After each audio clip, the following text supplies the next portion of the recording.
talk about Stormy Daniels and the end of her 15 minutes of fame, and also her lawyer, Michael Avenatti, and the end of his 15 minutes of fame. Now, if you don't know what I'm talking about, who I'm talking about, or what's going on, I'll recap things briefly here before we get into the meat of the case that we're talking about today. Stormy Daniels obviously has been in the news for quite a long time, maybe a couple of years now, speaking about her alleged affair with Donald Trump that was supposed to have happened right after Melania Trump gave birth to Barron Trump, which was right around 11 to 12 years ago. She alleges that Trump told her to sign this agreement that would have her be quiet about the whole affair, that it will all go away, that it wouldn't be anything in the news media, but it came out anyway. So she's been riding the wave, capitalizing on it, trying to make money, doing club appearances, getting arrested for doing indecent things on stage as it relates to her fame that has come as a result of being an alleged Trump mistress. There's been a lot going on, but you also have people that have kind of been around her, kind of orbiting the whole situation, most notably the lawyer, Michael Avenatti. He has been trying to get his own fame on.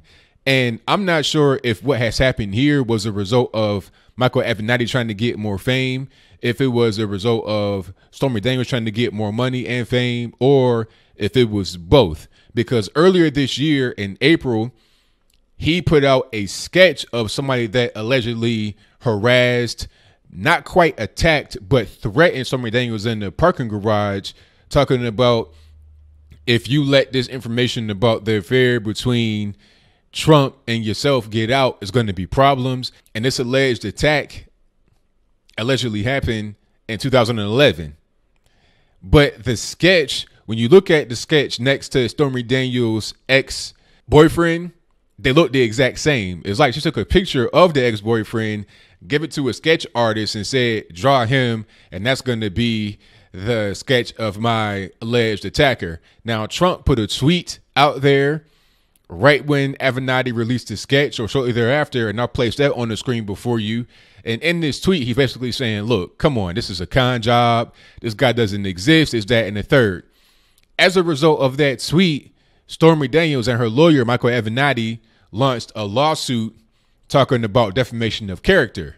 This has been going on for the past few months, and it has finally ended with the federal judge ruling against Stormy Daniels, saying that Trump has the freedom of speech. He can make hyperbolic statements all he wants to. You can't tell the president that he can't say a thing that you don't like and then try to get money out of it. And the judge also ordered Stormy Daniels to pay Trump's legal fees as a result of this whole situation, which is really crazy. That's like, you know, kind of a slap in her face, but I think it's kind of deserved, because how are you going to sue that man for defamation of character? This sketch you put out is obviously not real. It looks just like your ex-boyfriend. What are the chances of this sketch of a person you say attacked you in a parking garage looking just like your ex-boyfriend? And even if that sketch is true, wouldn't you say that guy looked like my ex-boyfriend? It could have been him. Wouldn't that be some kind of assertion that you make? I mean, how could you not say that when the sketch looks just like him? What Trump said here was 100% correct. And also, if this so-called attack did happen, is there a police report? I'm not saying there's not a police report. I'm just saying, is there one? And if you have seen the police report from this, please show it to me in the comments below. I'd love to see it. All I really see from these people that have come out against Trump and other people, your Brett Kavanaughs, etc., they're trying to get money, they're trying to get fame, or they're trying to run some kind of political interference. That's all they're doing, because this is nothing other than that. Michael Avenatti is trying to be the president in 2020. He has a direct interest in trying to see the current president be brought down in his credibility. He has an interest in trying to see the president lose money, lose visibility, or whatever the case may be. It should be a conflict of interest for him to even be involved with the case. He should recuse himself. But you know what?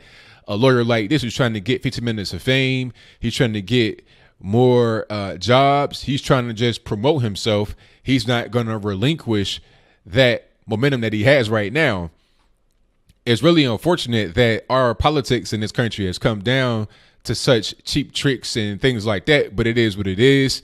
It'd be interesting to see if this has a successful appeal, because obviously the lawyer Avenatti has filed an appeal, but I don't think it's going to go anywhere. When you have a federal judge that rules on the thing and they're talking about the First Amendment, the Constitution, there's not going to really be anybody that tries to come on the back of that in an appellate court and overturn it. It'd be crazy if we went all the way to the big court, but I don't think that's the case. You're talking about a really petty matter that should not have gone this far. Honestly, this should be more of a Judge Judy type situation, maybe even Judge Mathis. Handle it that way, because that's what these people want. They want fame, they want attention, they want money, they want notoriety from trying to attack Trump, from trying to attack any other conservative person that's a public figure. So I'll leave that there. What do you think? Do you think that this lawsuit against Trump was justified from the beginning? It's defamation. And when you're looking at the sketch of the individual that Michael Avenatti put out earlier this year, juxtaposed right next to Stormy Daniel's ex-boyfriend, do they appear to be the same person? That's what it looks like to me. And if it's not the same person, then they definitely look very similar to each other. Stormy Daniel should have said something about that during this whole situation, but as far as I know, she did not say anything, even in passing, talking about, yeah, that does look like my ex-boyfriend. Maybe I missed that particular statement if she did make it. But do you think that there's more to the story here? Do you think that Trump has anything to hide here? If there was an affair, I mean, why is that really that big of a deal? I'm not trying to say it's morally correct. Obviously not. I'm a square guy. I wouldn't do anything like that. But even if it's true, then what does it really matter? He didn't do when he was in the Oval Office. This is long before he became a politician. So why does it even matter? It doesn't. It's just a way for people to try and discredit the president. They're trying to smear the guy. And that's pretty much all it is to it. If Melania is still there, she's still kicking, she's still rocking, then I can't judge their personal relationship, because that's what it all boils down to. If it's an affair that happened, allegedly, that is really between Trump and his wife, not to us on the outside, in my humble opinion. But whatever your comments are, please let me know in the comments below.